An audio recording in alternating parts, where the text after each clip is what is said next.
We have a special edition. We're going to call this Grey Cup Caribbean event. We have our really good friends from BLEWSTREAM. We're going to get to them. They're the star of the show today. I'm here with... Hi, I'm Caitlin Bullock. Yeah. Yeah, you know what? And you are. My name is Bruno. There we go. Yeah. And this is kind of fun because I normally work with Miranda, and she got called in from the CFL to go to the Grey Cup. Apparently, they can't run the CFL without her. So last minute, she went like this morning. So Caitlin, thank you very much. My pleasure. And you know what we wanted to start off, we're going to be featuring BLEWSTREAM. But we're going to be maybe prefacing this by telling you what the Power Network Group is all about. You bet. So nobody better than Caitlin. The Power Network Group is about building events that really connect and lift up people within Calgary here. And it will be going across Canada. Is that right, Bruno? If we can get enough gas, yeah. Oh, yeah. And it really is about joining into a powerful network, coming to events, meeting the right people, and getting to learn from really great speakers and great companies like BLEWSTREAM here. And then, yeah, making connections happen. Yeah, and that being said, we want to give you all a chance to network, shake hands, kiss babe. No babies here, but that's okay. And that's really what it's all about. We're all business people, and our folks from BLEWSTREAM travel from like really, really far. So even before we start talking about them, please give them a round of applause for believing in us and the city. Yes, thank you. And without our sponsors, nothing happens. So I'm going to start off by thanking actually YYC Calgary Business. So if you guys take a look at www.yyccalgarybusiness, can we make it any longer? Nope. .ca, that's where the Power Network Group really starts. Can you guys hear me back there? Okay. Are you happy? You can hear me? Okay. And then we have a couple other sponsors that we want to thank. We want to thank And Connect very much for sponsoring. Robert? Where's Robert? There's Robert. Hi, Robert. Thank you very much. I'd like to thank our production arm at YYC and MegaPixx, and that would be Enta Solutions. That's Caitlin and Adam, and these two beautiful young men. Best hair in the business, so thank you very much. And I'll do Top Dog because I feel like doing Top Dog. So, and we have our partner, Greg Belanger from Top Dog Media. Yeah. Greg, why don't you get up and do 3 squats? Show us. Yeah. So you know what? Without any further ado, no, wait. There's one more sponsor. Sorry. Yeah. We definitely want to thank Dream Reach Achieve, Bruno India, also sponsoring this tonight. Thank you, Bruno. Thank you. I can't push this harder. This message. Make sure you meet at least 27 people. Okay. Why 27 is one of my favorite baseball players. So. It's kind of, as my dad would say, it's completely useless to come here if you don't meet people. Shake hands, get to know each other. So, a little quick story before we get going. Oh, here we go. I was very comfortable yesterday after 14,000 meetings. And I get a call from, did I get a call from you, Monty? Was it Frank? We're just taking it easy tonight. So, big thing that happened, I went out with these people last night. So get ready for a party afterwards. Can I just say that? So we're really, really excited to have them. And without further ado, we're going to invite our good friend. Gabrielle Walcott up. She is the Client Relationship Manager from BLEWSTREAM, and she's going to introduce our amazing panelists tonight. Thank you very much. Good evening, everyone. Thank you so much for sharing your Friday night with us. We really appreciate your interest, and on this very urgent topic, I'm going to introduce to you our very esteemed panelist, Joel Monty Pemberton, co-founder and co-chairman of BLEWSTREAM.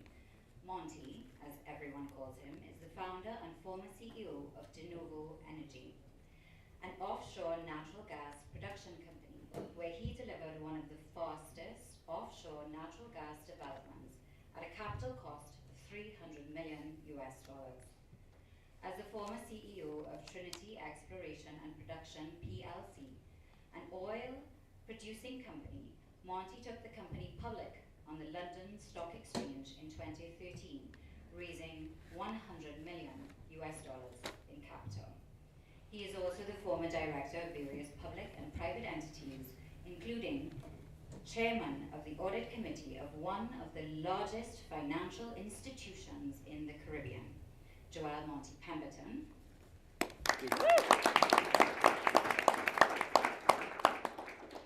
Nicholas Gomaz, co-founder and co-chairman of BLEWSTREAM, former managing partner of EY Trinidad, and former assurance leader of EYC across the Caribbean region.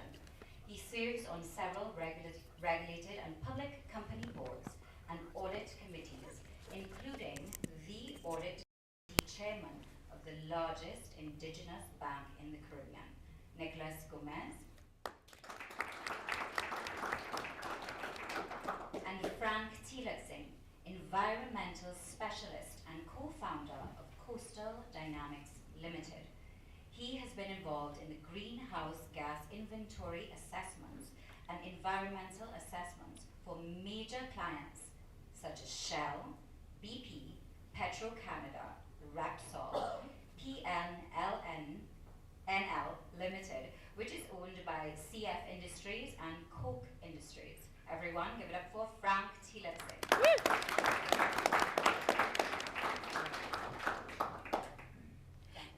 Thank you, Gabrielle. We're going to jump right into it because we want to hear what these amazing gentlemen have to say. So we know that there's numerous websites and software tools being developed around GHG, which is greenhouse gas measurement. Do you see this as a promising initial step? And if so, like, what's your perspective on it? Where's it going? Well, we got a microphone right there. There you go. Thank you. Yes, well, good question. You know, if you go online, you see a lot of GHG emission software and so on being developed.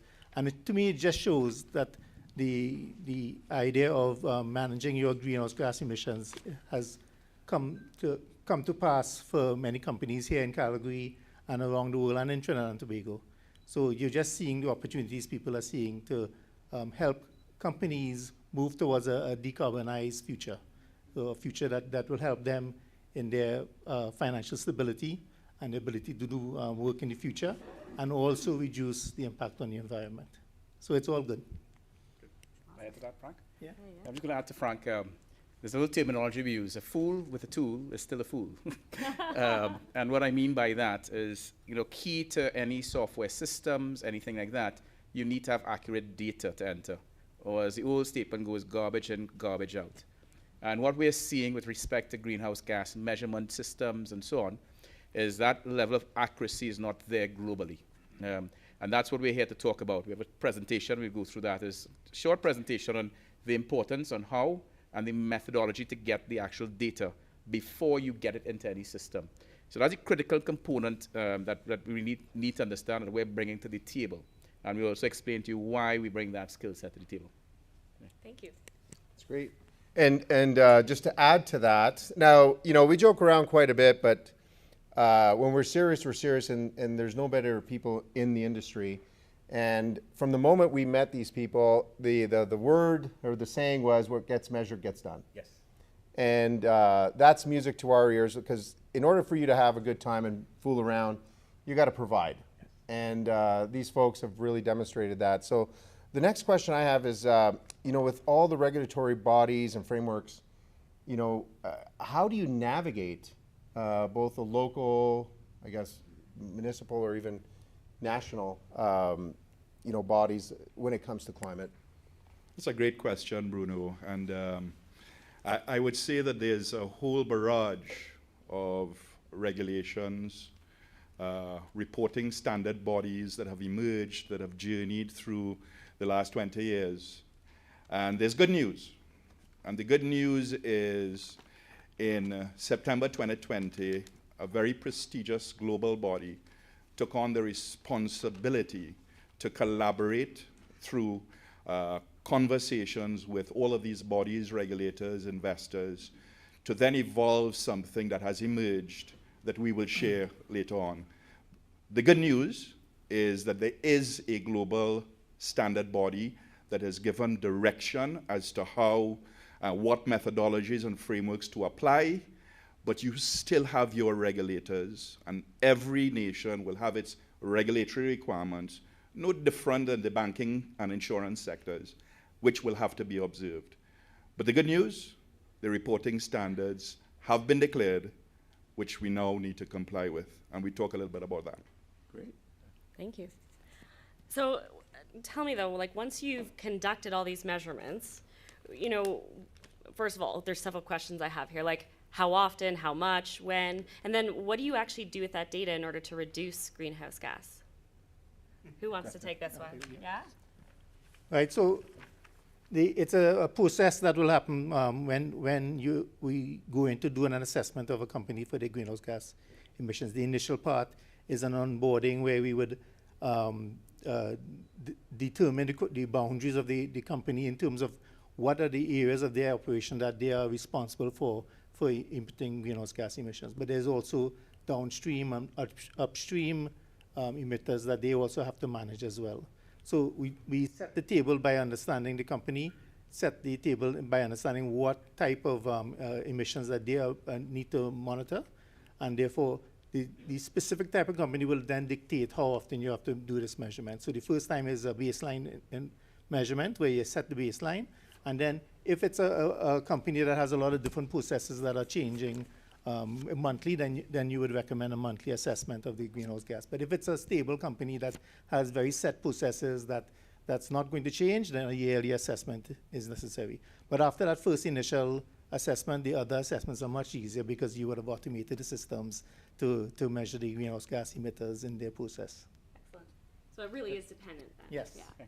And just to add to that, I mean, the objective is to measure, but the objective is also to decarbonize over time. Right. And you know, we must always remember that this is a transition. This is not an immediate matter because there are several commercial aspects to this and so on.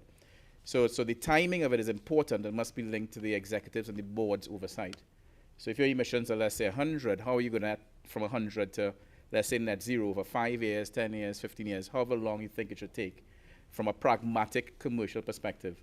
So what we're bringing to the table is that ability to help you baseline, help you set realistic targets over a time period that you could monitor and manage to get to your ultimate objective in a very, and I want to emphasize this, you know, there's a lot of talk about ESG and so on, but we have to be very pragmatic through this transition because there are commercial implications, right, that needs to be taken into account so that we don't, I would have to say, pauperize certain elements of society, which this could easily happen. So that's why that management is very important. And you'll see we have a presentation we'll go through shortly. You'll see the process and what we're doing and delivering. It's a very unique package we've put together.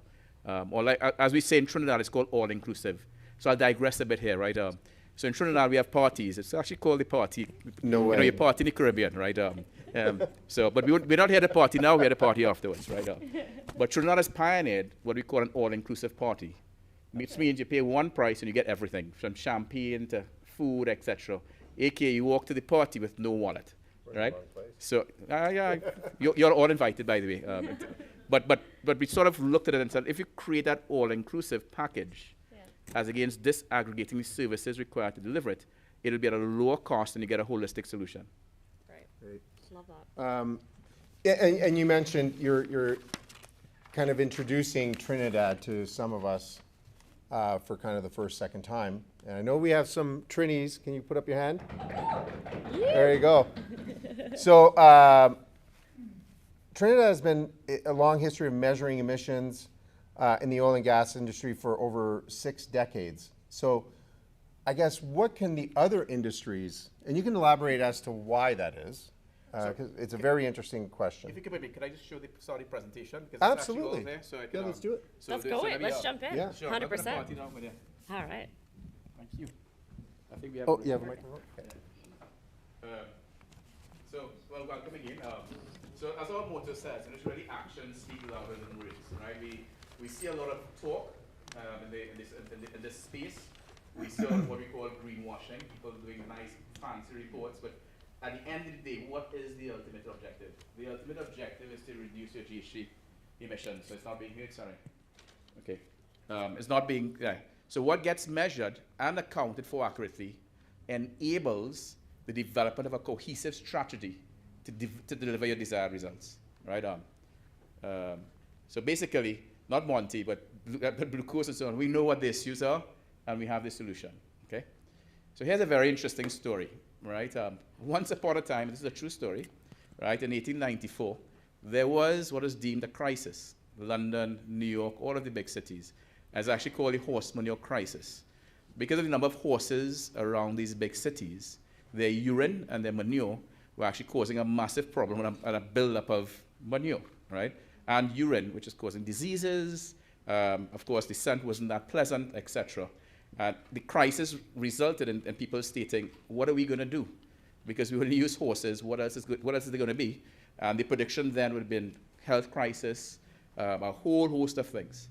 Within the space of 12 years, Henry Ford, Daimler, Benz came up with something called the automobile. And by 1910, the horse crisis no longer existed, right? So one of the morals of that story, right, is that sometimes when you have fundamental problems, we believe that it's the end of the world. We believe it's doom and gloom.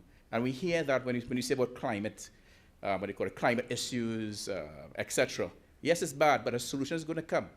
The human race has proven that we're innovative, and with the right incentives and so on, it will happen. We may not see it now, right? We may not see it, but it's coming. And one of the catalysts to get there is to ensure we can measure it properly, understand exactly what needs to be done, and new technology is going to come in and actually hopefully solve it in a reasonable time frame. Don't hold me to 10 to 12 years, but this is a very classic, and I encourage you to go online and read the horse manure. It's actually a beautiful story in terms of being innovative. And sometimes prophets call it doom and gloom, but actually it just flipped in 10, 12 years and created cars, right?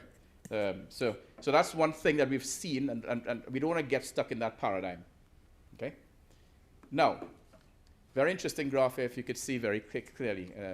So what we're seeing here is one of the main reasons for CO2 emissions and GHG emissions, etc., is actually driven by people, right? So within our generation, and I'll give a special commendation to Mr. Pat Akam in the back, so he will understand this very well. Lives in Calgary for over 60 years, and with his generation, CO2 is not a problem when he was born, right? Because the population size was a mere, 5 billion. Is that 5? No, yeah, 5 billion, or 2 billion, sorry. 2 billion, sorry. But after 1945, 1950, population boomed. And I will explain why did that happen back afterwards, right? Or how did that happen? And you see the direct correlation between growth in population and the growth in CO2 emissions, right? So at the end of the day, consumerism drove that, right? And that's an important factor to understand. Now what resulted in that growth, or massive growth, is a very interesting story. So coming in the 1920s and after World War I, two German scientists, right, Haber and Bosch, right, you probably never heard of them, two chemists, came up with a solution to make ammonia at an industrial scale. Now, ammonia is used to make fertilizers, okay? And fertilizers are used to feed our crops of food. Through those two guys, they developed a process called Haber-Bosch, which allowed the industrialization of ammonia, right? And ammonia is made through that process. You take nitrogen from the air, and you extract hydrogen from natural gas, okay? That then exploded the growth in the fertilizer industry, which then allowed the world to be fed, basically. So that would not have happened without ammonia. One big catalyst is actually fertilizer growth going forward. I came up with this interesting statistic that with average crop yields, if average crop yields was to remain at 1900 levels, the crop harvest in the year 2000 would have required nearly 4 times more land to be cultivated, right? And that would have been crop levels at 1900. So without ammonia, we would not have been able to feed the world, and that fueled the sort of CO2 emissions, right? So important to understand. And to answer Bruno's question, why Trinidad and Tobago? Why are we here? In 1950, right? I'm going back in history. One of the first ammonia plants was built in where? Trinidad and Tobago, because we have a lot of natural gas.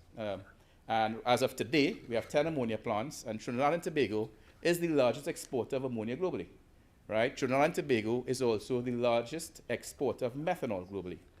Trinidad and Tobago is currently the 7th largest exporter of LNG globally. Up until 2010, Trinidad and Tobago was the 4th largest exporter of LNG globally. right?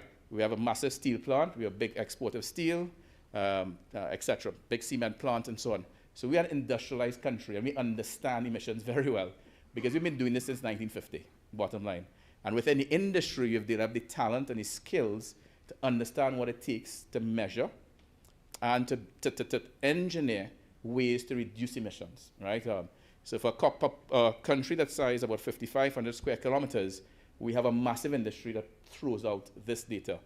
An unfortunate KPI is Trinidad and Tobago is also the largest emitter of CO2 per capita because our population size is a mere 1.3 million. So to Bruno, that's why we're here. And why Calgary? There's a huge diaspora of Trinidadians living in Calgary because of the oil and gas industry for over 100 years. There is a Trinidad and Tobago club in Calgary that's been around for, I think it's over 75 years. So there's close connection, right? And a little side story, when I was looking at going public, the same part of camp, we were looking to go on the Toronto Stock Exchange, but that didn't work, so we went to London. England, not Ontario. Yeah. So that gives you the perspective as to why we're here and why we have this natural affiliation to Calgary and why we're here and we're launching here, okay? Please stop me if you have any questions, feel free. So what has happened is we have the accounting, we have the assurance, we have the business, and then we have the environmental science side coming together as one. So what we have done is BLEWSTREAM and Costal Dynamics, from where Frank sits, have come together to create a company called BlueCoast, right, which brings together the resources of both organizations, which is over 150 folks with significant experience in the industry to sort of deliver a new product, which we'll talk about later on, which combines environmental science, how you account for it, how you give the assurance that the numbers that have been calculated is done correctly under the right methodology, and the ability to report under any reporting system. Because one of the things, as Nicholas will go through, is there are many, many reporting, if you go through it and we'll show you, many reporting frameworks. But the one thing that is required for all is accurate measurement, right? And then you could actually then put out in the respective reporting requirements, okay? So that's where Trinidad and Tobago sort of sits in the global perspective. So we were always a global player, and we understand that, and that's what we're bringing to the table in a holistic manner. Okay, Nick? I think you might need the mic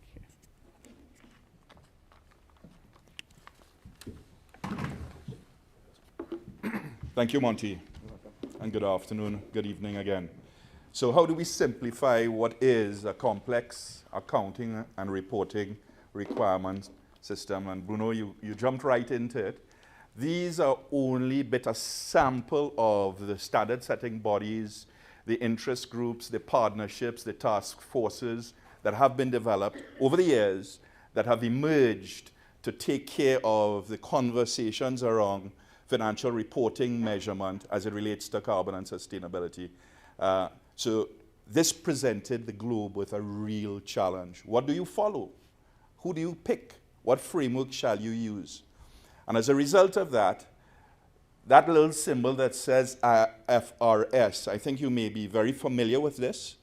The International Financial Reporting Standards body, the body that promulgated the International Financial Reporting Standards framework, which Canada and many, many, many jurisdictions through the world follows, those global standards emerged because of the very challenge that the world faced when countries all over the world used different general accounting principles to prepare financial statements. That was the evolution of that body, IFRS, which is a foundation. And under that body is the International Accounting Standards body. That body actually took on the responsibility in September 2020 to come together and collaborate with all of the interest groups you saw up there, plus others, to really provoke the conversation. How is the globe going to go forward to produce an accounting framework, a methodology that can be consistently applied across the globe so that when you compare positions, you're dealing with like-minded, consistent, relevant, reliable, complete information based on a framework. And so through the course and the journey of that collaboration, many bodies got involved. In January 2021, one of the largest asset managers in Europe declared there's a whole hodgepodge of things in place. We promote and support this body to take on the work. And so what happened in February 2021, the IFRS Foundation made a decision to bring together a working group comprised of those bodies that are cited there, and those bodies are significant bodies that were formed decades ago, some in the 2000s, some subsequently, and very important standard-setting bodies indeed were involved in this collaboration process. That was a very important piece of work. In addition, the International Organization of Securities Commission oversaw the entire process. That body is a body that it collects all the securities exchange commissions across the globe. So this was an important piece of work. What then emerged was the International Financial Reporting Standards Foundation then decided, well, we need to take on the responsibility. They formed the International Sustainability Standards Board, and that body then got to work and developed what is now IFRS S1 and S2, and those standards were issued in July 2023 for implementation for accounting years for accounting years beginning 1st January 2024. That's next year. And so just imagine the collaboration, September 2020, standards issued some 3 years later for almost immediate implementation. It just tells you the pace that this conversation has taken up societally and globally. So very, very significant. I would say the International Financial Reporting Standards 1 and 2 have some very, very important principles in it, which we will go through at a very high level. So S1 has to do with sustainability. It deals with identifying related risks and opportunities in the short, medium, and long term as it relates to your cash flows, access to finance, and cost of capital. And S2 deals with your climate-related disclosures. There's a framework within which that work is being done, and it's under the pillars of governance, strategy, risk management, metrics, and targets. Inside of there's this whole conversation of what is your physical risks from a climate event perspective, as well as what is your transition risk as you migrate to decarbonize through many initiatives. Obviously, a very significant risk to manage indeed. Through the umbrella of this entire work, Scope 1, Scope 2, and 3 emissions is a concept that has been with us for a while, but it's very well defined in the frame of the S2 disclosures. So what I would just say to you that this is a busy slide, but basically it sets out the pillars, the framework within which you will journey through the conversation. Frank spoke to it a little bit earlier, but now what we would need to jump into is so that you would understand a little bit about the measurement system, the data and the measurement. Let me just say this as well. Greenhouse gas protocol is a framework which IFRS S2 has embraced. This protocol has been defined, developed several years ago. In fact, that protocol is defined in 2004, and the Scope 3 GHG protocol defined in 2011. So these frames have been around for some time, and the International Financial Reporting Standards Subcommittee, the ISSB, made a decision to embrace those frames as the methodology and framework it will use so that there will be consistency with how emissions are measured and reported. So no confusion there. That's the framework that is being used. On top of what's required by IFRS S1 and S2, you will still have your jurisdictions, laws and regulations that you may have to comply with.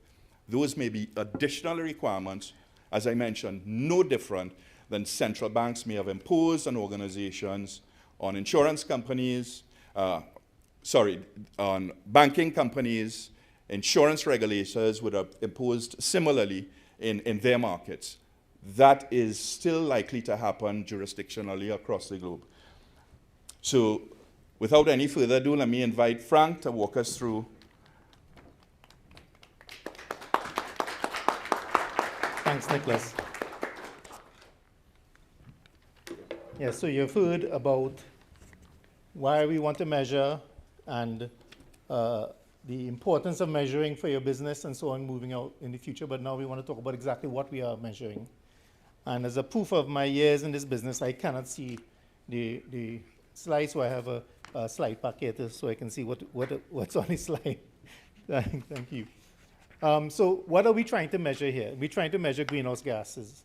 And I don't know if I need to spend any time talking about what is a greenhouse gas, but I'll quickly just make sure everybody understands that a greenhouse gas is a gas that is emitted by processes on the planet. It's not necessarily human processes, but there's other natural processes that puts out these gases. And these gases creates an atmosphere that traps heat from the sun. And so the sun comes into the atmosphere, it bounces off the earth, it wants to escape out in the space, but it's now trapped by this greenhouse gas, and it creates what is called a greenhouse gas effect.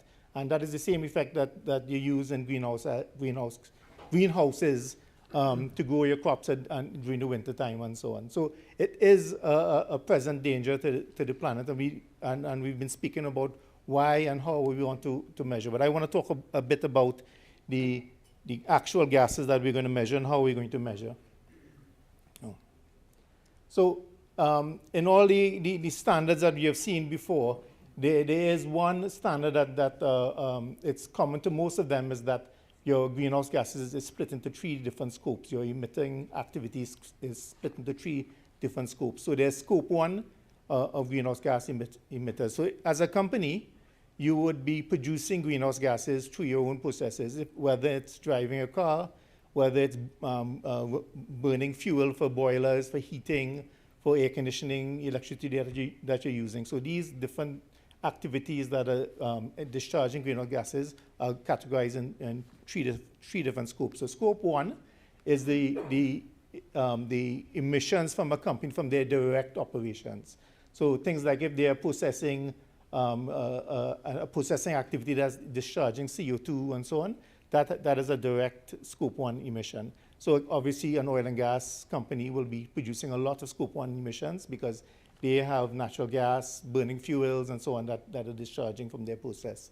Other things is fugitive emissions from your processes. If your processes is not efficient and there are leakages of these gases, then you have fugitive emissions. That's a scope 1 emission. Stationary combustions, if you have flares, if you're burning things with boilers and so on, those are stationary combustion. And if you use company vehicles to deliver, to move, that's part of your operations, and that is a scope 1 emission. So that has to be measured in a company. The scope 2 emissions are emissions that arise from your operations that are derived from the energy that you use in your company. So if you use electricity, to generate that electricity, some company has created carbon emissions. You need to have that in your scope 2 emissions because you by using that energy, you have contributed to that greenhouse gas being emitted. So those are your scope 2 emissions. It's not only electricity. If you use heat, steam, or anything else for cooling and heating, you have to convert that energy that you're using into a CO2 equivalent. The other scope is scope 3, and this is the one there where it's more difficult to define because it's indirect emissions from the presence of your company. So upstream, you would be doing business traveling, you'll have employees commuting to work, you would have waste from your operations, you would purchase goods and services from other companies that are also emitting emissions. So their scope 1 emissions now really become your scope 3 emissions. So you need to quantify what is the contribution of the GHG emissions caused by you using their services and so on. So what I'm speaking about is like a value chain. So you are using products from companies upstream, and you're also producing products that are going to go downstream. And that is the next part of the scope 3 activities is downstream indirect value chain activities. So things like if you're leasing assets that are producing greenhouse gas, that is part of your scope 3 emissions and so on. And now what we're talking about greenhouse gas emissions, and we always say CO2, but of course CO2 is the standard emitting gas that causes greenhouse gas, but there are many other gases.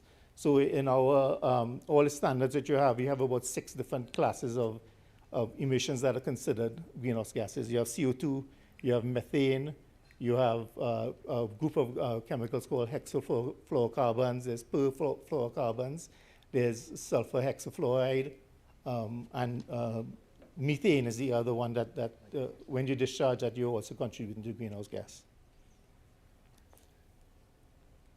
So what we're trying to do is create a methodology to help companies understand their greenhouse gas emissions. And this is a 4-phase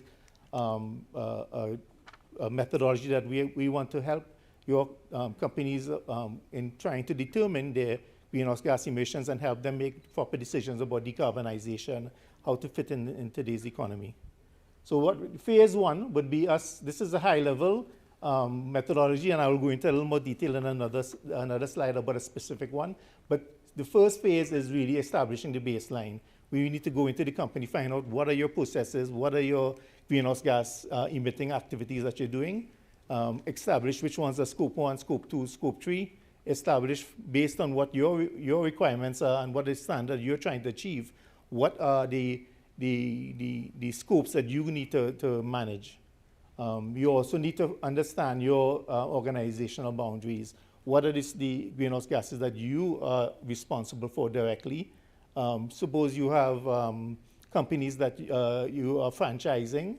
Suppose you have subsidiaries. Suppose you have interest in another company. What are the boundaries of your responsibility in their emitting practices as well? So all that has to be established from the beginning. Then you would then calculate the greenhouse gas emissions, and this is really a process where we look at all the activities a company is doing and then determining their emissions. And I'll go through a little bit of how we calculate, how we get from engine driving 3 hours a day into the amount of CO2 that it's putting out annually into the atmosphere. So how do you measure greenhouse gas emissions? You can do it the old-fashioned way of recording it in a database. You can do it on some system that you already have in your company, or you can use a software that is specifically brought in to help you manage your greenhouse gas emissions and have a direct line between your activities and the database that is recording the greenhouse gas emissions and so on, and allows you to manage your system. So that's phase 3. Developing an inventory management process and documenting the inventory procedures in your company so that you now have a system, a methodology of understanding your greenhouse gas emissions. It may change monthly, depending on your company. It may change yearly. It depends on what the processes that are operating in your company. But we will then decide how often you would need to measure that greenhouse gas. And the fourth phase is assisting the company developing a sustainability management system. And this is a methodology of you understanding your greenhouse gas emitters. What happens if you reduce one of the greenhouse gases? How does that affect your overall discharges and so on? So it's a feedback loop that you would do to manage how you are reducing your greenhouse gas emissions over time. Because that's the ultimate goal. How do you reduce your greenhouse gas emissions? You first identify it, but then you now need to come up with strategies to minimize it, and that's what we can help you with as well. So just quickly, let me go through a process that we would use by walking into a company and deciding and trying to help them understand their greenhouse gas emissions. So the first thing, like I said, mentioned is determining the organizational boundaries of the company. Is it a control approach? Is it an equity share approach? So a control approach is if you control all the operations in your company, that's a control approach, and you will then determine your greenhouse gas emissions based on that. If it is an equity share approach, if you are simply shareholders in a company, in another company and so on, you also have to establish what that means in terms of responsibilities. So all that is determined in the initial setup phase. You then identify the greenhouse gas sources and sink activities throughout the company and measure them, and make sure you understand exactly how those activities are putting out those greenhouse gases. You then obtain the data for those emissions for each activity. Initially, it might be one way you're doing it, but the goal is to have it automated and to have it easier in your systems to manage those greenhouse gas. You don't want to spend a lot of time doing that, so you need to automate your systems as much as you can to get that data into your database or software. You then review and analyze QAQC your data for outliers and so on. So this measuring greenhouse gases it's sometimes not an exact science because of the uncertainty of the processes. If it's a new process, if it's something very unique, then we need to actually determine what the greenhouse gas emissions is. Or sometimes it's something that is so well known that okay, the data is there already that we can understand how that greenhouse gas is being emitted. But there is a QAQC process that you have to do that you will understand the deviations from like the error deviations for measuring whatever activity you're doing and so on. And there are standardized methods of doing that throughout the system. You then create a master spreadsheet. This could be a program or a spreadsheet that you're doing. You then, as I mentioned before, you categorize it into 1, 2, 3 scopes to see which ones you are actually actively having to measure over time. And then the important thing is determining your base year of emissions. So you may want to decide that January 1st is your first year where you're measuring your greenhouse gas emissions, and then that is your baseline year. Or it may be a year in the past where you collected really good data and you know what your yearly discharges of greenhouse gases. So that will be your baseline year. And then every other year is going to be measured against that year. You calculate greenhouse gas emissions per activity, per scope, as I mentioned, and you use, I know I'm getting into the weeds here a little bit, but you use a system called Tier 1, Tier 2, and Tier 3 equations. So Tier 1 equations is a level that you have a high uncertainty over what you're discharging. So it may be a new process, it may be a process that has not been identified before, it may be a process that has not been investigated a lot in your province or in your area. So you don't know exactly what your emission factors are and so on. That's a Tier 1. A Tier 2 means that you're doing something that somebody in the past has measured it, and you have a good idea of how to calculate that greenhouse gas, and therefore that's a Tier 2. And Tier 3 is the best one. It's the one that you have, it's a process so well known that the emission factors that you're using is correct and applicable to the precise process that you're doing. So basically, what you're trying to do is find a methodology of understanding the activity. Let's say if it's a car driving, it's using a certain amount of fuel. You know what that fuel is. You know what the emissions of burning that fuel is. You have what you call an emission factor so that you can convert the use of that fuel into an actual discharge of gases. It may be several different gases. And then you use another factor called global warming potential to convert that emission into an equivalent of CO2 emissions. So all emissions in greenhouse gas inventory is all come back down to CO2. You make everything relatable to a CO2 equivalent emission. So everybody speaks the same language. And then you determine the key categories of emissions for each year for that inventory. You calculate the uncertainty. This is a big process where you need to state for your auditing purposes how accurate your estimation is. And as you're going through the process, you'll be establishing the deviation from the accuracy of your measurement. And therefore, when you do produce an audit report, it says that you have an uncertainty amount of 12% or 15% and so on. So the auditor can then be assured that this is an accurate representation of the greenhouse gas emitting from your company. And then, of course, the whole purpose of it is to make recommendations to reduce your greenhouse gas. And that's an individualized recommendation for each process. So I won't go through anything here about that, but it simply means that there are ways to reduce your greenhouse gas emissions. It may not be to eliminate it completely. It may not, maybe you can do something about reducing your greenhouse gas in one area, but you can do it in another area, and then therefore reduce your overall greenhouse gas inventory.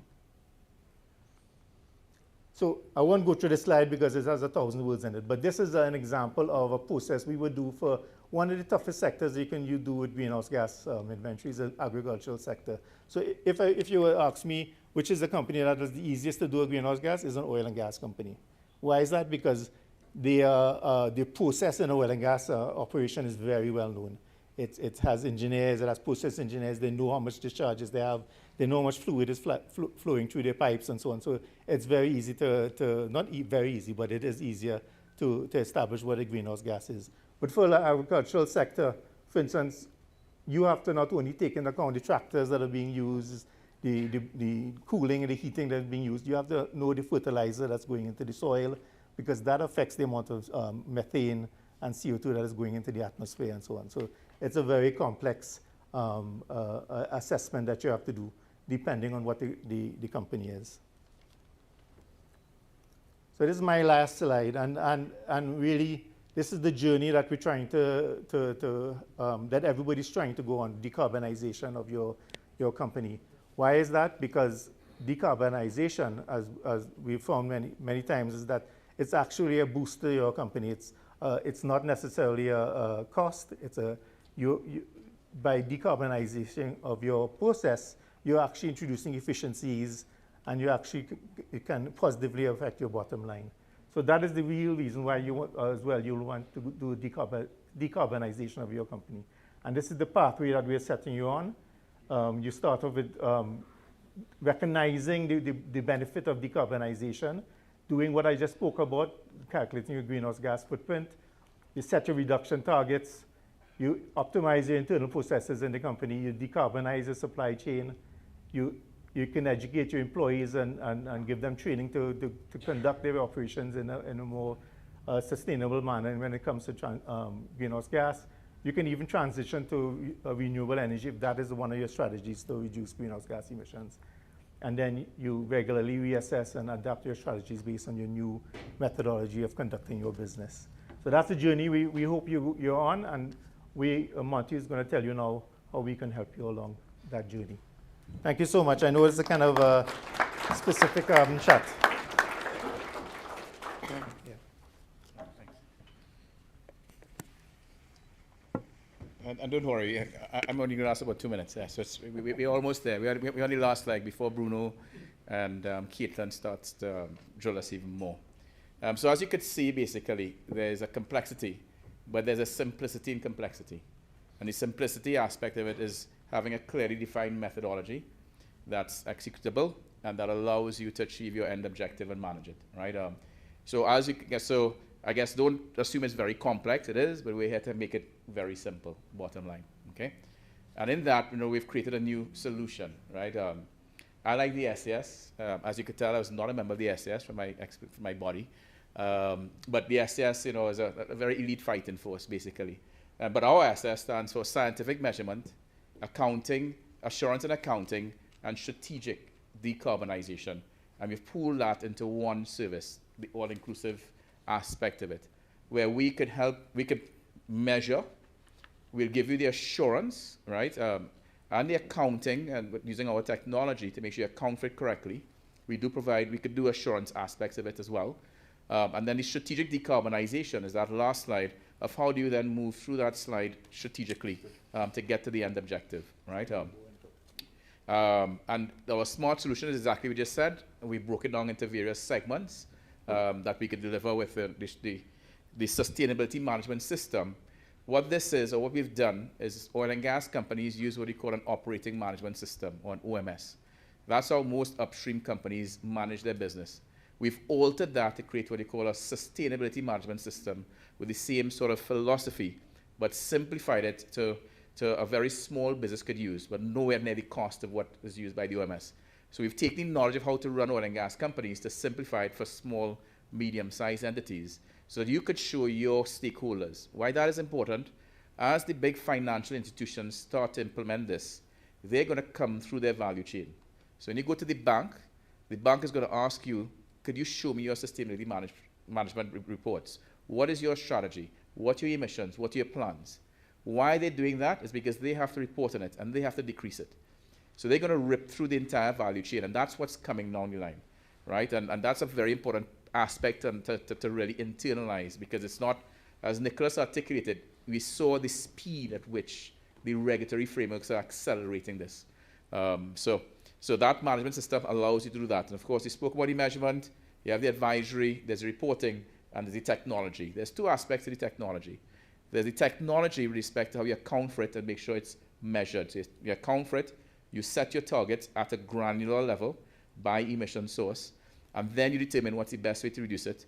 The other aspect of technology, which is what Frank alluded to, was you could have IoT, Internet of Things. So you could put specific technology on emitting sources that will record it automatically, that can then feed directly into the accounting technology system. So when you use the word technology, there are two aspects of it. And a little tidbit, the technology regards to IoT and how you decarbonize is accelerating quickly. And the world is seeing that. That's going back to the horse manure and the cars, that's another big aspect. So the big corporations are looking at how do you, your cars emit less, how do your heat sources emit less. And that is a big aspect of the whole decarbonization, okay?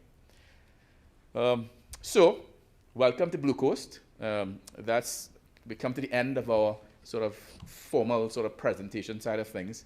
But that's what we're here about, and that's the service that we're bringing, I'd say globally, of pooling everything together, looking at it differently as to how we deal with this decarbonization to get to net zero in a pragmatic, realistic way.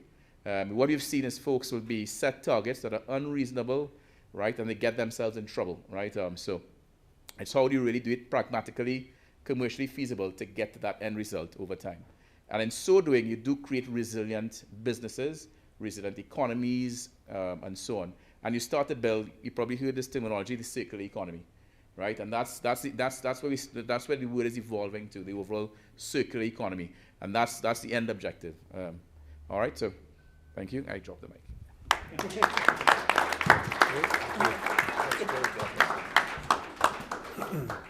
Okay, well, that's fantastic, and I sometimes feel a little overwhelmed, if anybody even cares, that I'm sitting here and I'm hearing this is sometimes it's very mathematical. It's mathematical. Let's talk about arithmetic. That's more my game. How many of you out there, let's take a show of hands, are in the technical field like engineering or oil and gas? Put up your hand. Okay, you can leave now. No, I'm just joking. I'll lose the crossword with you. Financial services. Okay. We have some law people, lawyers. We have fitness, digital marketing, all that. So we just have little hands coming up here and there, right? I just want to ask a question. Who wants to retire safely? And with a lot of money? Put up your hand. Okay. So this is where I go, and this is like a surprise question. Okay. Okay? You can kill me later, but that's okay. But at the end of the day, this reminds me of a lot of things we've seen in the past. And this reminds me of the, kind of like the Sarbanes-Oxley world. And the 4 phases, by the way, you did a really good job saying these are the 4 phases to get to your spot. You guys are a little nervous about my question. Look at this. No, bring it on. Yeah. So at the end of the day, we invest in mutual funds and our retirement funds, RSPs. I apologize if I get some of that stuff wrong with some of the experts out there. But at the end of the day, I want to retire. And this is going to affect a lot of companies out of the gate. And the 4 phases kind of reminds me, sorry about to Emily, my trainer, it reminds me of me training. Saying, I know what I want to look like, but boy, oh boy, it's going to be a lot of work and a lot of pain to get there. And right out of the gate, this is the first year. What in the world is going to happen to the stock market for those companies that we've invested in, publicly traded, that are going to struggle through 1, 2, and 3 to get to 4? Is that a fair question? Absolutely. Who wants to take that? Nicola? No, sure. I mean, that's a great question. There's no simple answer. This is a real challenge. And we're talking financial institutions, those who bank companies. They have a partnership on carbon accounting financials that many financial institutions have joined. This particular partnership was formed in 2015 out of the Netherlands and took some time to get going. The Americans bought into it, and where we are today is there are over 450 financial institutions that have signed up to partner in this conversation. What does this actually mean? About half of them are in fact disclosing. The other half have signed up but are not yet disclosing, right? This is a very important conversation. This particular PCAF, as it's called, provides a framework within which this evaluation will be done using the same greenhouse gas protocols. There's a framework that has been established. And what is going to happen in here, Frank speaks about the energy sector being largely scope 1. Well, the financial institutions are largely scope 3. So the entire value chain is going to be affected. So what does that mean? Loans and investments are going to be interrogated. Emissions with loans and investments have to be evaluated. Just picture what's involved in that. It's very significant. What will happen with the stock market? I think what will happen is companies will have to responsibly handle their transition risk sensibly over the duration to ensure that they do not mismanage the attendant risk associated with decarbonization. This has to be very carefully articulated, considered, requires very strategic, thoughtful consideration. And of course, quite complex when you think of groups. Think of groups, banking groups. You know how complex that is? That's enormously complex, right? Operating in different jurisdictions, coming together, consolidating up to a global emission position. Enormously complex. The answer, get on it. Let's get going. Measurement is critically important. Let's get on the bike and get going to figure this out. Can I add a story? Yeah, I'm going to add to that little story. In about 2019, my son was about 6. And while I was putting him to sleep, he says, "Dad, what do you do?" I said, "Well, you know, I'm in oil and gas. I sell gas, etc., and blah, blah, blah, blah." He says, "But Dad, you pollute the environment." He's 6 years old. So I said, "Well, son, that pays for your toys," right? So the trade-off is, you know, and he says, "Well, no, energy comes from the sun." So I was faced with a dilemma. How do I tell a 6-year-old, you know, renewable power versus gas? And it dawned on me then, and over the last couple of years, that the millennials and the Gen Zs are going to think differently about this entire climate matter. And back to the earlier graph with consumers and so on, eventually their behavior is going to drive a certain type of actions throughout, what they buy, what they invest in, etc. So what we're seeing, right, is that is going to drive the products that they buy, where they invest, whether they buy an Apple phone or whatever the case is, and they're going to make demands to understand, are you complying? Are you doing something that's good for the environment?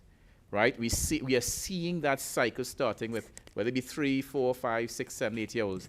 That is coming very fast, right? The analogy I used with the horse manure, the other piece of it was the speed at which transitions happened.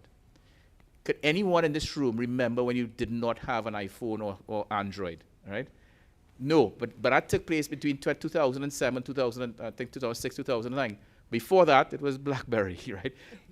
But what I'm saying is the speed at the transition to smartphones, right, from the original Nokia text was within 10 years, right?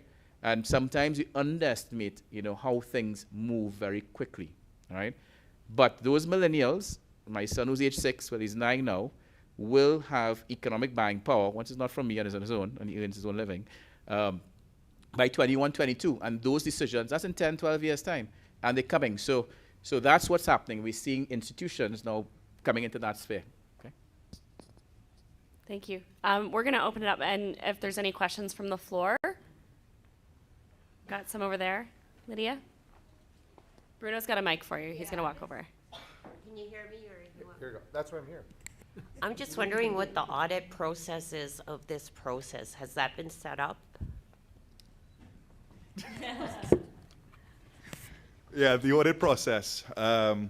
So the auditing body, IFAC, has in fact taken on board the requirements of climate change. There is an assurance standard that governs over this already. But because of the pace of what's happening here on sustainability, and because the existing standard that deals with non-financial information is not quite responsive to the needs of this, an exposure draft was issued by this body, and the exposure draft commentary ends December 1. So what I anticipate is by early next year, the assurance aspect of this, by way of standards, will be issued. Right? So there will be assurance standards that govern over sustainability and climate disclosure. Right? And the question then becomes, will assurance certification be required? My anticipation, public interest entities, absolutely. Regulated entities which fall within that, absolutely. So I could well imagine the whole question of assurance certification is going to get rooted into this process in a considerable way. Secondly, that assurance certification may be that a third party is engaged to assure management that what they have prepared is good, but it may also mean that you need to get somebody independent of them to independently certify that that information is also correct. This is involved. So from an audit assurance perspective, I anticipate serious momentum in this realm. Thank you. Hello, Pietro Desano from Desano & Associates. Some of my customers are starting to ask me about hydrogen being a indirect greenhouse gas. How are you tackling that? Because it's becoming a real problem in terms of monitoring. And when you were mentioning about auditing, nobody seems to be able to monitor hydrogen leaks. Yeah, that's a pretty technical question. So to produce hydrogen and for it to be considered clean hydrogen, it needs to come from renewable power, okay? Because you actually, most industries, whether it be Canada or whatever the case is, they use hydrogen now by sort of steam methane reforming of natural gas. Now, hydrogen formed from renewable power, what they're saying is to create the renewable power, you need energy to create renewable power. So there's an element of carbon intensity in creating the hydrogen. So what they're moving into is what's the carbon intensity of that hydrogen, and that number could vary depending on your power source, right? In Europe, they want to get that carbon intensity to below 3, right, and bring that down. But the challenge is renewable power, right, and renewable power at scale. Right? That wasn't my question, actually. Sorry, okay. Oh, Thank you. My question is that you were mentioning about methodologies to Yes. look into, the greenhouse gases, but people are having here in Canada, but even in some of my customers in the UK and the US are having problems measuring hydrogen leakage. Oh, hydrogen leakage. Yeah, hydrogen leakage, and so nobody's been able to develop a methodology that is clear and consistent and precise. So I was wondering what your comments are on that. Okay, I could tackle it from, this is an interesting question, from the methane leaks. So I know that there are certain technologies available to identify the leaks, but we were talking about that actually yesterday. The challenge, don't want to get too technical, if you have a pipeline and you have a methane leak or hydrogen leak, how do you measure the actual quantum coming through? Now you could do it through different pressure regimes over time and so on, because with the right measurement systems, you'll know the drops in pressure. But we see the challenge, and that's something actually we stumbled on yesterday when you talk about methane leaks. Because if you have a pipeline running, 1,000 kilometers and there's a leak at 500 kilometers in, how do you sort of measure the actual volume going in the atmosphere? You could identify the leak with infrared and drones. So we don't have the actual technical answer for that perspective. But what I would expect will be, if there's tier 1, tier 2, tier 3, as Frank alluded to, that you have to come up with some assumption, based on the pressure drops in the pipeline, that if, whatever PSI is coming in, that this amount is being leaked. So you have to come up with create some assumptions for that. until you could actually get the exact quantum. So that's how I would look at it. Frank, if you're not. Yeah, that's true. And hydrogen right now is not classed as a regulated greenhouse gas being discharged by any process. So it may be in the future, and therefore we will have to tackle that, how they measure it then. But right now, it's not a recognized greenhouse gas that needs to be measured under these standards and so on. Yeah. But I agree, it's difficult to measure leakages on pipelines with hydrogen, methane, and so on. We were talking about drone technology. They do a lot of emission control with drones now that wasn't available before. You can swap out the sensors in a drone, but I don't think they have a hydrogen sensor at the moment. So that's an issue.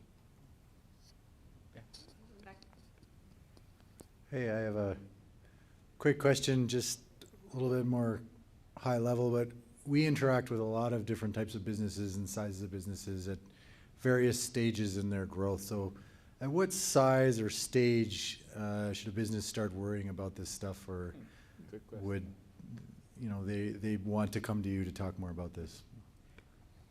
I think I'll go first with this one. I think based on the complexity of the business, so if it's a simple business of, I hate to say it, selling ice cream, it's not going to be that complex. But if it starts to get more complex and who you're supplying into, that could be a challenge. If you're selling ice cream, making ice cream and selling into a regulated industry, let's say BP or Shell, right? They are now requesting through their supply chain for their tier 3 what your emissions are. So you might be crowding yourself out in terms of not being able to supply to these organizations. So you want to assess, what is your target market, who you're tackling.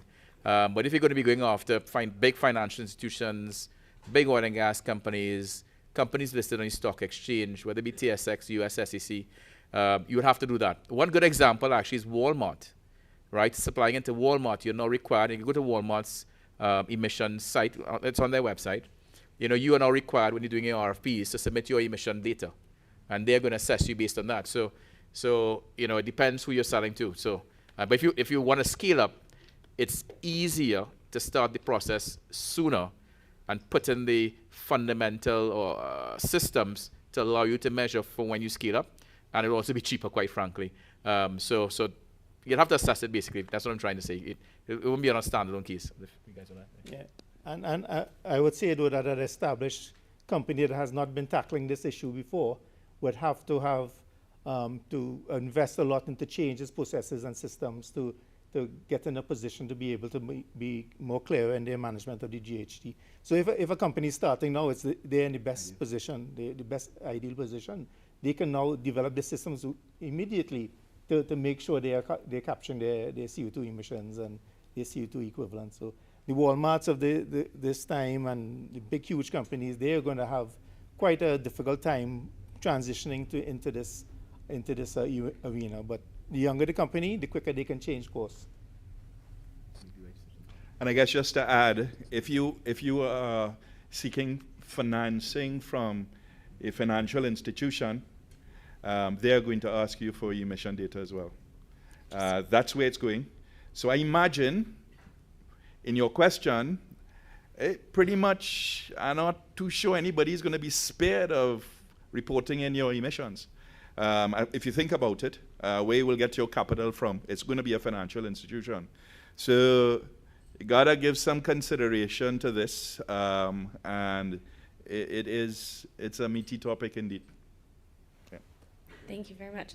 I just have one follow-up question to that. Like, you mentioned that there is some revenue opportunity coming in. Will this ever be an ROI positive for companies? Or is it always going to be a cost factor? Like, even if you're gaining, some profit margin through like finding like inequalities in the measurements and gaining that back, will it ever be ROI positive? So, to some extent, in some cases, yes. Right. Again, depends on the industry and what's happening now. So there's something called CBAM out of Europe, right? So the carbon balancing mechanism, where Europe is now charging a carbon premium for products coming into Europe. It's a specific number of products, not everything as yet. It's steel, ammonia, cement, etc. So if you have a high carbon intensity, they're going to charge you a tax, right? Which means that If you don't have it and you lower it, you actually get a premium for your products going in. So that will generate extra revenue. So what you're going to start to see is carbon taxes. And I believe there was a carbon tax in Canada as well. So that's where you start to generate revenue, right? I'm not going to go there. I know there's a tricky issue. So that's one aspect. The other aspect of it is actually starting to build the circular economy, right? So there's a huge thing of what they call carbon tech, right? It's early stages, but CO2, we need CO2 to live. CO2 is a vital part of humans, of the earth. It's too much, or the excess is causing the problem. If you could use CO2, and there's some things you could do to make products, right? Then that's a positive side of it. So it depends on your business, what you're doing, etc. So, I mean, at big scale, companies are looking at carbon tech parks. So ammonia plants are trapping the CO2 and saying, could they use their CO2 for things? In Trinidad, what we do is we take the CO2 coming out of the ammonia plants, and we actually pipe it into the methanol plants, right? So methanol is CHOH, carbon, oxygen, and hydrogen. So methanol is a carbon product. So the CO2 that comes out of the ammonia plants, because it all sits on one industrial estate, some of it is piped into the methanol field, so it's actually not being emitted. So that's the circular economy. So you're going to start to see the horse manure. These new technologies, these new things are going to start to emerge, which are going to be revenue sources. So the emitter of the CO2, the ammonia plants, charge the methanol plants a fee, or they sell their CO2, right? So again, those are things that you're seeing emerging over time. You're going to see a lot more, right? Excellent, thank you so much. I know everybody's looking forward to getting and talking with these guys one-on-one, so we want to start wrapping it up here, but we want to bring Gabrielle up. And these guys have done something absolutely amazing. All the proceeds from the tickets are actually going to be donated right here in Calgary, so we want to bring her up to be able to introduce that. Thank you.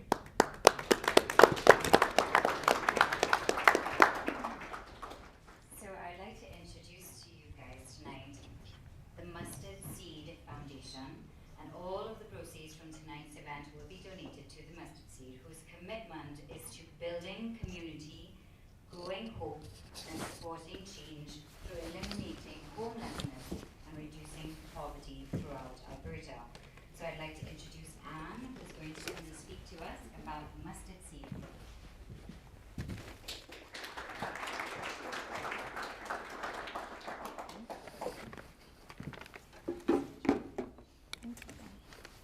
Good evening, everyone. My name is Anne Doe, and I'm a development officer with the Mustard Seed. I'm very humbled and very grateful to be here and to speak to you and to receive this generous donation tonight.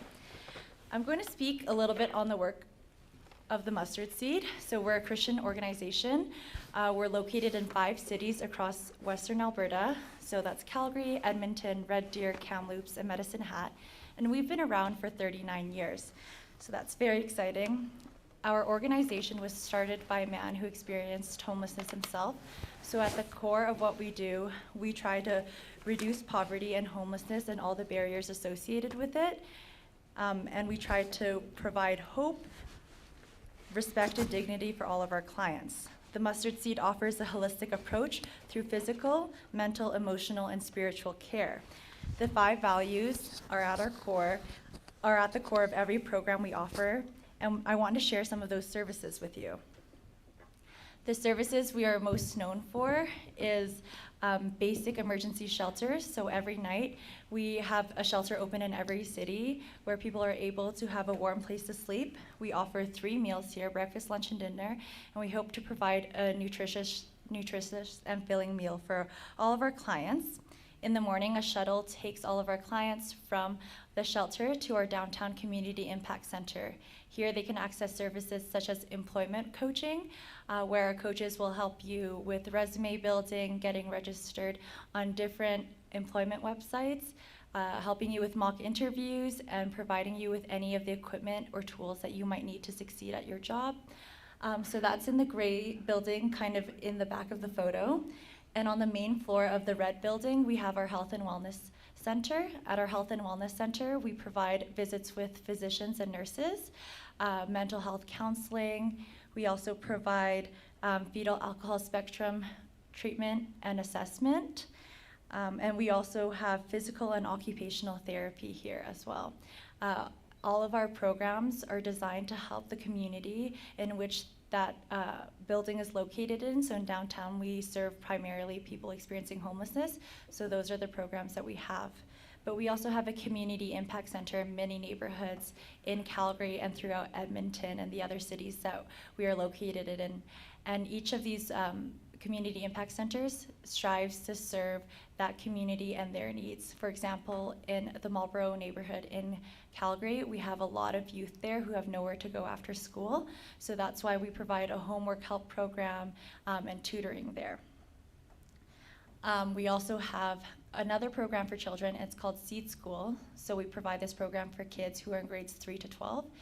And we teach them a lot of things. So in grade 3, the subject matter is more what is diversity, how to be a good neighbor, how to help people.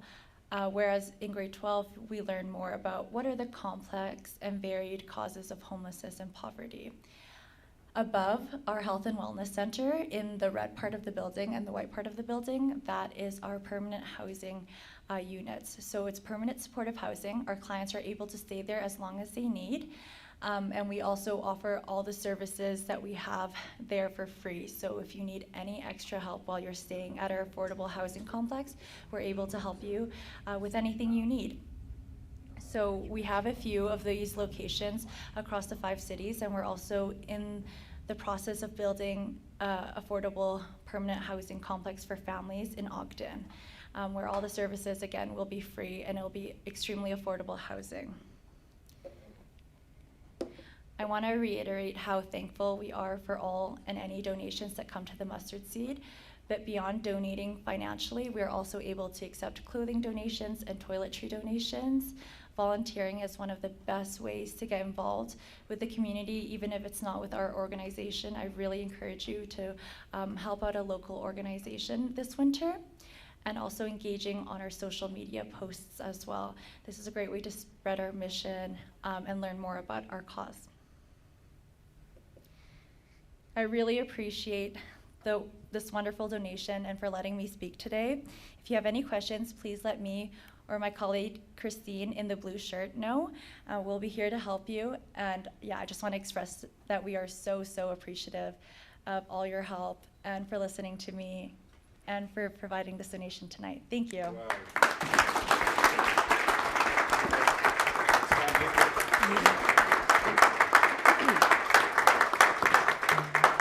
So just before we hand over the check, guys, in all of your folders, there's actually a slip. If you do want to make a donation and add to this impact, you can go ahead and do that and help out the Mustard Seed. Okay. You want to grab that? Yeah.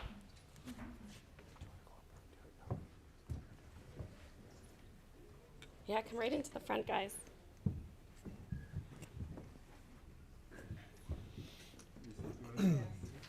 Excellent. Yeah, stand up.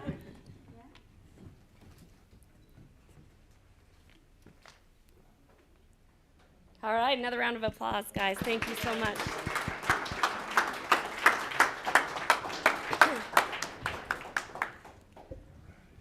All right, before we let you go, Bruno's going to tell you about our next P&G.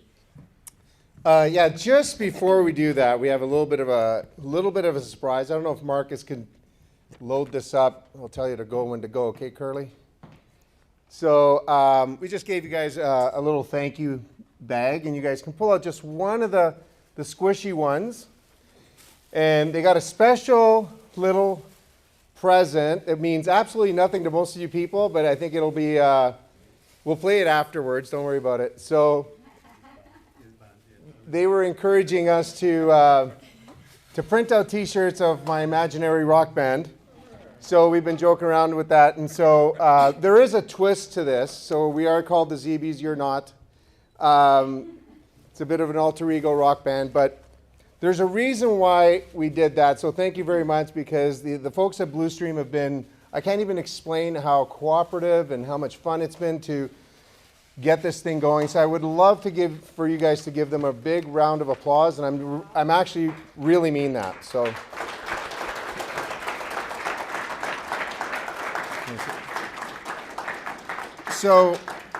we want to, if you guys don't mind, we want to talk about our next Power Network Group event. It'll be like maybe a minute because there's going to be a couple of surprises.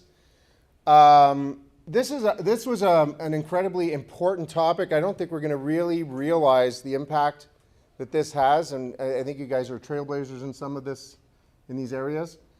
But we are going to have a lot of non-CO2 party atmosphere right after this, or whatever you want to call it. So our next Power Network Group event, obviously we want to invite you.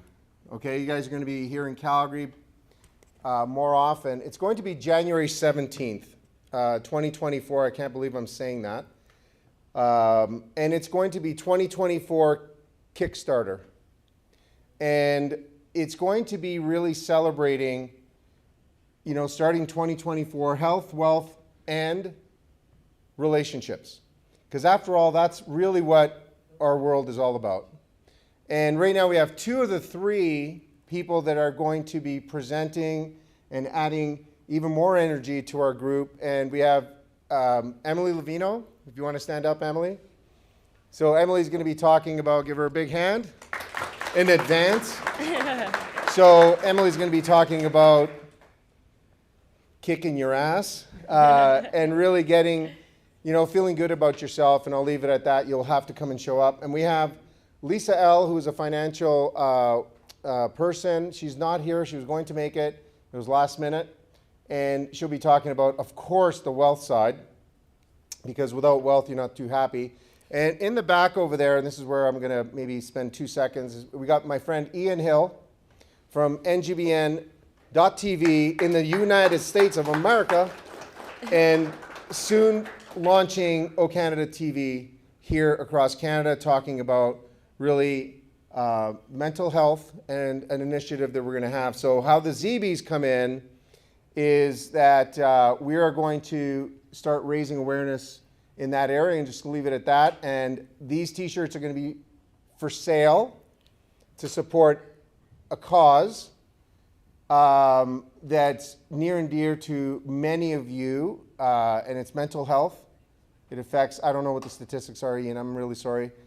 But it is very, very important. And a little surprise, I have somebody in the audience has no idea we're going to do this. We would like to support every charitable cause out there possible. But I have my friend Anila Lee Ewan, if I can get you to stand up. So we are going to support the Center for Newcomers on January 17th. And they just do great work, just like the mustard seed. So encourage you guys to come over and kickstart your 2024. Really encourage you to spend some time, get to know our BLEWSTREAM folks and our speakers for next one, and get to know at least, you guys look around, see who you don't know, right? Take a look, spot somebody, look around. Who do you not know? Okay, if they look too creepy, don't talk to them, but the other ones, talk to them. Have some fun, and thank you very, very much. Excellent, thank you. Final words. We'll just bring Gabrielle back up for final words, and then we're going to get going here. All right.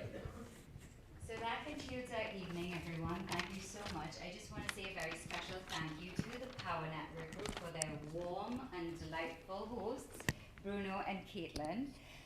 A very special thank you to Robert Parag for bringing this all together, and working with you all has been an absolute pleasure. Likewise. I really appreciate the Canadian hospitality, so thank you all so much. I must say thank you to Rosa from Sheraton Cavalier for her individual role in making the logistics of today effortless. And our deepest gratitude to Cocoa Bell chocolates, which you can all find on your tables, for these delicious and international award-winning treats from the heart of the Caribbean, from us to you tonight. And my very special thank you, this is personal, goes out to the Chinook that came in today to warm things up and bring a little Caribbean warmth for me in particular. So thank you all very much for coming, and I hope you all get home very safe, but please stay and meet each other. Thank you.